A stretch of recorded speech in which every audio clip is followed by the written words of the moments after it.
बिस्मिल्लाहिर्रहमानिर्रहीम, अस्सलाम वालेकुम रहमतुल्लाहि व बरकातुहू। आज का टॉपिक हार्ट अटैक। आम लोगों के समझने के लिए सादा अल्फाज में अर्ज करूँगा कि हार्ट अटैक की सिर्फ एक वजह है और वो है कॉर्नरी आर्टरीज में ब्लॉकेज।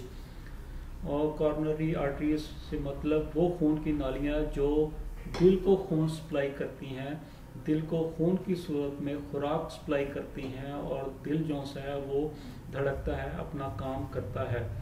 किसी भी हार्ट अटैक की शिद्दत का दारोमदार इस बात पे है कि कॉर्नरी आर्टरीज कहाँ है, उसकी लोकेशन क्या है और वो कितनी ब्लॉक हो गई है और वो कितने हिस्से को खून सप्लाई करती है।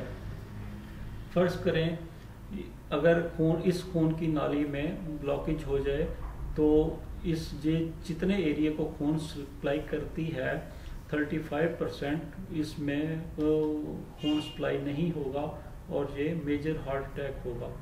और अगर जहाँ ब्लॉकेज हो जाए तो ये 70% दिल को खून सप्लाई करती है, क्योंकि एक नाली बैक साइड पे भी जा रही है इसके, जो दिल की बैक साइड को खून सप्लाई करती है, और एक नाली जहाँ आती है।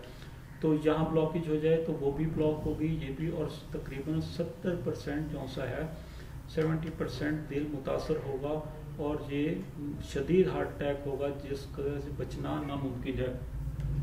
फिर अगर यहाँ ब्लॉकेज हो जाए और आगे जो सा ब्लड की सर्कुलेशन ना हो तो 5% 10% जो सा दिल का हिस्सा मुतासर होगा, वे माइनर हार्ट अटैक कहलाएगा। फिर जहाँ अगर हो जाए तो फिर इससे आगे जो सा हिस्सा है वो मुतासर होगा, खून की गर्दिश वहाँ नहीं पहुँचेगी, सर्कुलेशन नहीं होगा और वहाँ के जो से हैं खुलियात वो डेड होना शुरू हो जाएंगे।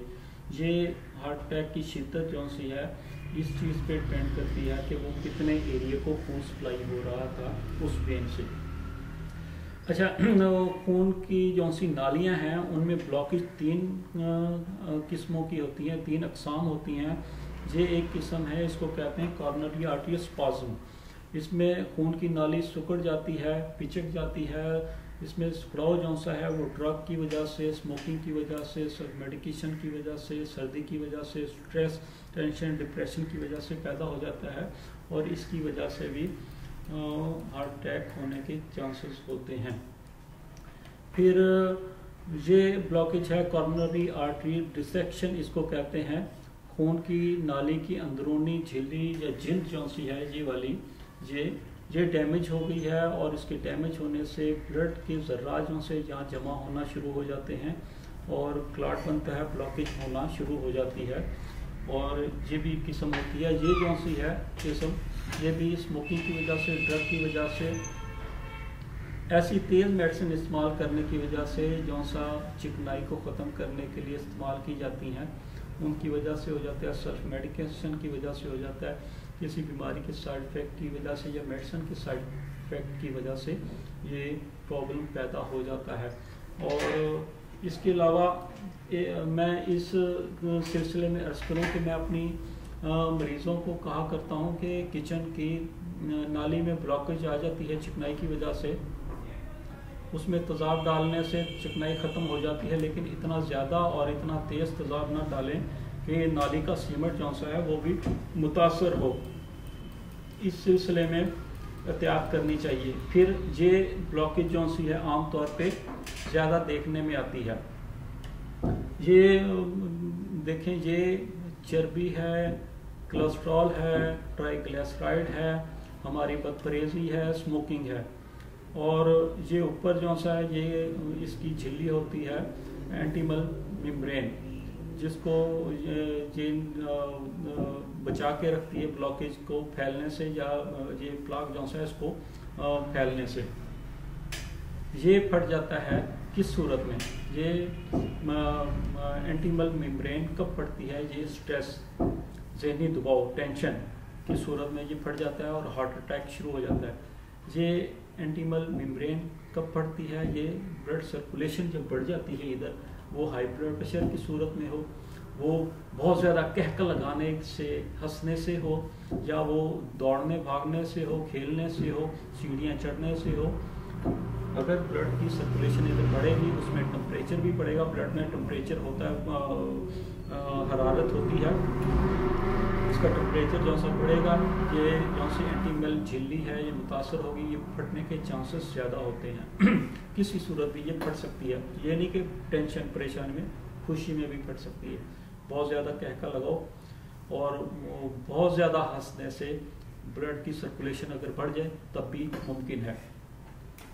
अच्छा, अब गौर करें, ये मेम्ब्रेन जब फट जाती है तो क्या होता है, ये ब्लॉक जो सा निकलता है, इसको ये जगह जो सी ब्लड की रवानी है इसको रोकने की कोशिश करता है ब्लॉक, और ब्लड जो सा वो इसको खोलने की कोशिश करता है, और साथ इसके जो से ज़र्रात हैं ब्लड के वो भी इसमें जमना शुरू हो जाते हैं, ब्लॉकेज बढ़ जाती है। ये कोशिश जारी करती है, ब्लड भी कोशिश करता है, फिर ब्रेन जो है वो भी डिफेंस सिस्टम को कमांड करता है कि प्रॉब्लम हो गया, इसको रिकवर करने की कोशिश करें।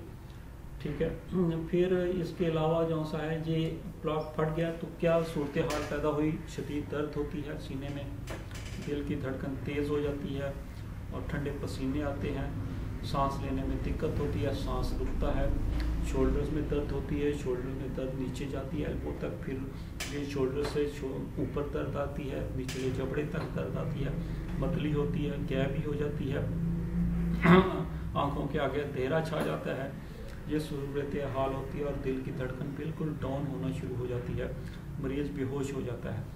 ये डिपेंड करता है हर मरीज़ की क़ुव्वत मुदाफ़ियत पे और इस प्रॉब्लम पे कि कितना है, मरीज़ कितना चल जाएगा, 5 मिनट, 10 मिनट, 15, 20, 25, 30, मैं समझता हूँ 30 मिनट। ये डिपेंड करता है हर मरीज़ की क़ुव्वत मुदाफ़ियत पे और इस प्रॉब्लम पे और किस्मत पे।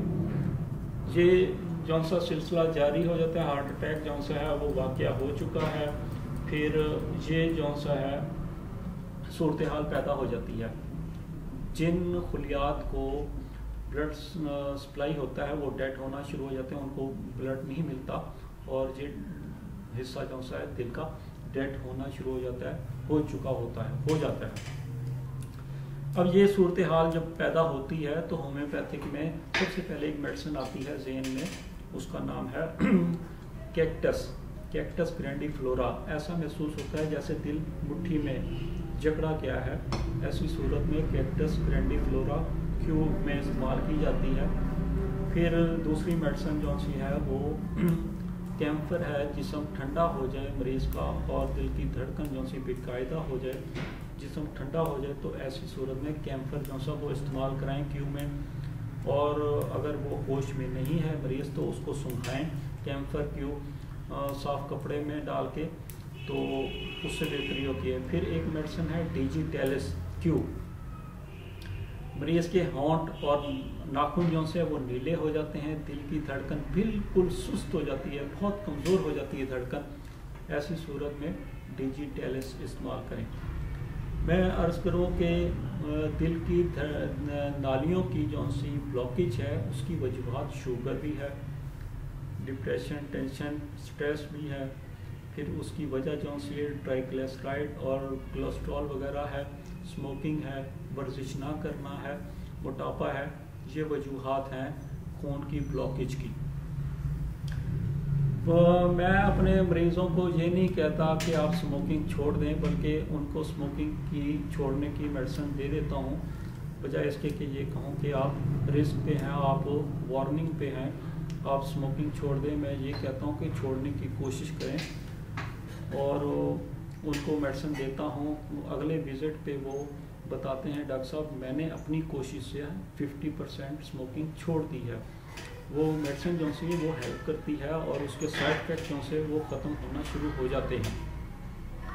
इसी तरह शुगर जो सी वो ब्लॉकेज कर देती है। शुगर का सही प्रॉपर इलाज किया जाए, शुगर की मेडिसिन खाने की बजाय बेहतर है कि उसको ख़त्म करने की कोशिश की जाए। अगर जिगर और पेंक्रियास और स्टोमिक सही काम करें तो शुगर लेवल नॉर्मल हो जाता है और नॉर्मल पे बरकरार रहता है।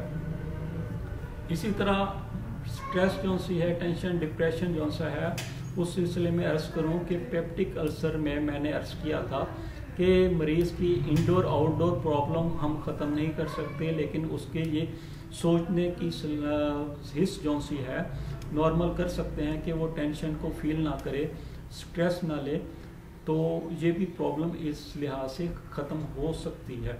मोटापा जो सा है उसको भी बेहतर किया जा सकता है। ट्राइग्लिसराइड और चिकनाई वगैरह, कोलेस्ट्रॉल वगैरह नालियों में क्यों जमता है, गौर किया जाए कि ये क्यों जमता है। अगर आपका इंटरनली सिस्टम ठीक होगा तो सारी चर्बी वगैरह हज़म होनी चाहिए और निकल जानी चाहिए जिस्म से गैर ज़रूरी चीज़। ये ठहरनी चाहिए, ये जिस्म में जो से ठहर जाती है मोटापे की सूरत में या ब्लॉकेज की सूरत में, ऐसा नहीं होना चाहिए। प्रॉपर इलाज अगर किया जाए तो ये भी मुमकिन है। वर्जिश जो सी है वो ज़रूरी है। जिन लोगों को झटका लग चुका है वो ख़ास तौर पे और अमूमन तमाम अफराद जो से हैं वो अपना लिपिड प्रोफाइल करवाएं, ब्लड टेस्ट कराएं, कोलेस्ट्रॉल और ट्राइग्लिसराइड ख़ास तौर पे उस पर नज़र रखें कि ब्लड की सूरत हाल थिकनेस कैसी है, क्या अंदर चल रहा है, और उसको कंट्रोल रेंज में रखने की कोशिश करें, वर्जिश रखें। और ये एहतियात सबको पता होती है कि वर्जिश करनी चाहिए, खाना चाहिए, ये नहीं खाना चाहिए, लेकिन अमल नहीं होता। उस पर अमल करने की कोशिश करें। और होम्योपैथिक में हर मरीज़ की इनफरादी अलामात को मद्देनज़र रखते हुए इलाज किया जाए तो ये प्रॉब्लम पैदा ही नहीं होते। अगर हो चुके हैं तो कम होना शुरू हो जाते हैं। अगर प्रॉब्लम नुकसान दे चुका है तो उसकी रिकवरी भी काफ़ी हद तक मुमकिन है। तो सबसे पहले तो मैं ये कहूँगा कि हर मरीज़ की इनफरादी अलामात को मद्देनज़र मेडिसिन दी जाए। एक मेडिसिन मैं जनरल तो आपको बता देता हूँ, क्राटेगस दिल के लिए बहुत अच्छा टॉनिक है। इसमें इजाफा ये करें कि 10 कतरे क्राटेगस आधा कप पानी में और 1 ड्रॉप जो सा है एकोनाइट क्यू का मिक्स कर लें। अगर ये आप दिन में 3 दफ़ा या 2 दफ़ा 1 दफ़ा पिएँ तो ये बहुत अच्छा टॉनिक है दिल के लिए। ये जनरल मेडिसिन में आपको बता रहा हूँ। 1 ड्रॉप सिर्फ मैंने बताया है एकोनाइट का, 1 ड्रॉप, और 1 से ज़्यादा नहीं। और बेहतर ये है कि अपनी तमाम अलामात और अपनी मेंटली हालत, अपनी इंटरनली सूरत हाल को डिस्कस करके फिर इलाज किया जाए, सबसे बेहतर यही है। डॉक्टर LA मिन्हास को इजाज़त। अल्लाह हाफ़िज़, फ़ी अमानिल्लाह।